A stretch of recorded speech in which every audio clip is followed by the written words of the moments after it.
Hello friends, आज की इस वीडियो में हम बात करने वाले हैं होमनकुलस के बारे में। तो ये होमनकुलस होता क्या है, तो देखिए topographic representation of motor and sensory areas in the cerebral cortex. तो ये बताया गया कि सेरिब्रल कॉर्टेक्स में टोपोग्राफिक रिप्रेजेंटेशन दिखाया जाता है मोटर और सेंसरी एरिया का। मीन्स कि जो हम जितना काम करेंगे, जैसे सेंसरी जो हमारा वर्क होता है वो कहाँ से जनरेट होता है। जैसे मोटर सिस्टम जनरेट होगा मोटर कॉर्टेक्स से, और ये मोटर कॉर्टेक्स में प्राइमरी कहाँ से होता है, प्राइमरी मोटर कॉर्टेक्स से। और सेंसरी कहाँ होता है, प्राइमरी सोमेटो सेंसरी एरिया से, एरिया नंबर 312 से। तो इन एरिया में इनका क्या काम होता है, सबसे पहले ये समझने की कोशिश करें। जैसे हम थंब का ही एग्जांपल लेते हैं। थंब को हमको इसको मोटर स्टिमुलाई हमें देना है, तो यहाँ पे थंब के लिए देखिए, ये थंब के लिए देखिए, ये पर्टिकुलर ये जो रीजन है, ये थंब यहाँ पे इम्पल्स जनरेट होगी और ये मोटर सिस्टम से जाके थंब को स्टिमुलेट करेगी।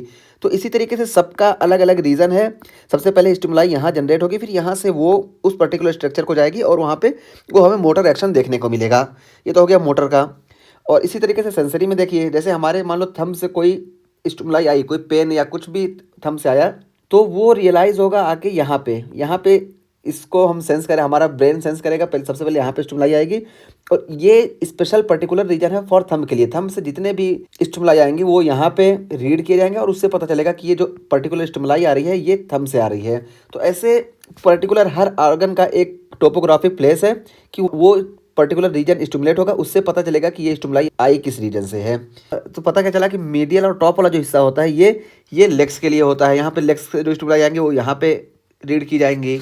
और ये जो सबसे लेटरल वाला जो हिस्सा होता है, सबसे लेटरल और बॉटम में जो हिस्सा होता है, ये फेस के लिए होता है। जितने भी फेस से स्टिमुलाई आएंगी वो इस हिस्से को स्टिमुलेट करेंगी, और वो भी किस हिस्से से आ रही हैं, लिप से आ रही है, अपर लिप से आ रही है, फेस, नोज या आई कहाँ से आ रही है, वो इस हिस्से को स्टिमुलेट करेगी। उससे हमारा ब्रेन सेंस करेगा कि ये पर्टिकुलर स्टिमुलाई कहाँ से आ रही है। और हम बात करें तो सबसे ज़्यादा जो रिप्रेजेंटेटिव एरिया होता है वो लिप्स का होता है। लिप्स का सबसे ज़्यादा होता है और थंब का होता है। थंब का भी एरिया सबसे ज़्यादा होता है। तो लिप और थंब का रिप्रेजेंटेटिव एरिया सेंसरी होमनकुलस में सबसे ज़्यादा होता है।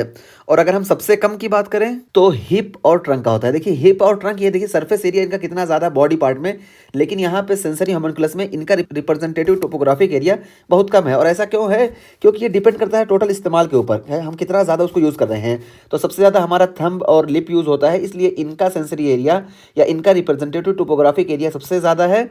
और हिप और ट्रंक जो है, इन पे सेंसरी स्टिमुलाई सबसे कम आती है, इसलिए इनका रिप्रेजेंटेटिव एरिया सबसे कम है। तो पता क्या चला कि ये बॉडी के यूज पे डिपेंड करता है कि किसका टोपोग्राफिक एरिया कितना ज़्यादा होगा, ना कि उसके पार्ट पे। जैसे पार्ट में ट्रंक हम देखें तो बहुत बड़ा है लेकिन उसका एरिया बहुत छोटा है, और लिप और थंब देखिए छोटे हैं लेकिन इनके एरिया जो है, रिप्रेजेंटेटिव एरिया, ये ज़्यादा है। तो ये इस पर डिपेंड करता है।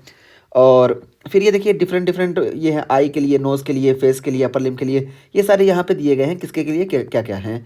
और तो ये तो हो गया। आइए इसके बाद देखते हैं ये लॉ ऑफ प्रोजेक्शन क्या है। तो लॉ ऑफ प्रोजेक्शन देखिए ये होता है, जैसे मान लो ये थंब का हमारा एरिया है, और थंब से जितने भी स्टिमुलाई आएंगे पेन के या जो भी, वो इस एरिया में आएंगे और स्टिमुलेट करेंगे, और हमारा ब्रेन जो है वो सेंस कर लेता है, रीड कर लेता है कि ये स्टिमुलाई थंब से आ रहा है, और हमें पर्टिकुलर इसका पता चल जाता है। लेकिन मान लो थंब का एम्पुटेशन हो जाता है। अब थंब का एम्पुटेशन हो गया, अब थंब तो एग्जिस्ट करेगा नहीं, लेकिन फिर भी इसका जो एरिया यहाँ पे है, इसका एरिया हमेशा जो सबसे आखिरी पार्ट होता है उसी से ये सेंस करता है। मान लो यहाँ थंब का हमने एम्पुटेशन कर दिया, थंब का एम्पुटेशन होने की वजह से थंब तो एग्जिस्ट ही नहीं कर रहा है, फिर भी इस एरिया से जो स्टिमुलाई आएगी इस एरिया में, थंब वाले में, तो अब ये जो एरिया है ये सेंस ये करेगा कि अभी भी थंब एग्जिस्ट है और थंब से ही पेन आ रहा है। हालांकि थंब तो है ही नहीं, तब भी ये एरिया यही एज्यूम करेगा कि थंब से पेन आ रहा है और थंब के एग्जिस्टिंग को ये मानता है। तो इसी को हम बोलते हैं लॉ ऑफ प्रोजेक्शन, और इसको हम अगर दूसरे उसमें देखें तो फैंटोम थंब बोलते हैं। ठीक है, ये हो गया लॉ ऑफ प्रोजेक्शन। और ये देखिए कॉर्टिकल प्लास्टिसिटी। ये कॉर्टिकल प्लास्टिसिटी क्या होती है कि मान लो ये हमारे थंब का एम्पुटेशन हो गया,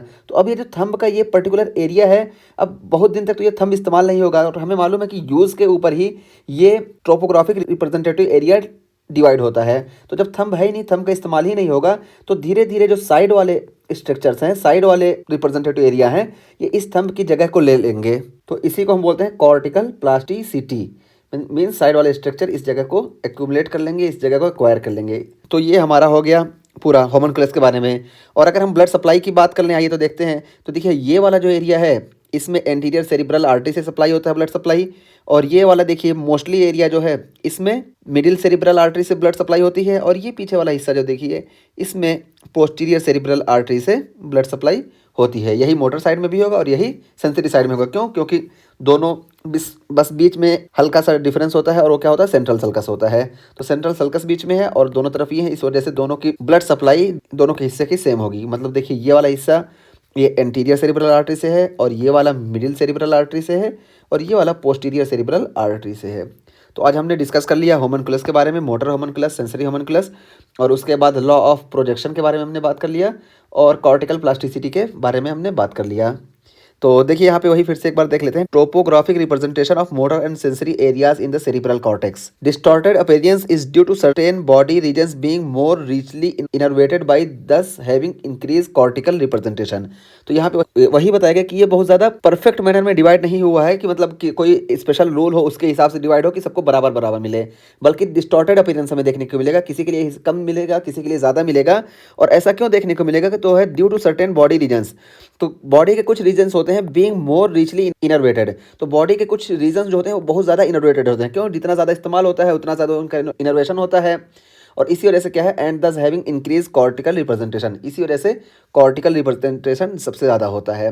तो हम सेंसरी की बात करें तो इसमें सबसे ज़्यादा की बात करें तो थंब और लिप का होता है, और सबसे कम की बात करें तो हिप और ट्रंक का होता है, और सबसे मीडियल साइड या टॉप मोस्ट साइड यहाँ पे लेग का होता है, और सबसे लेटरल साइड फेस का होता है।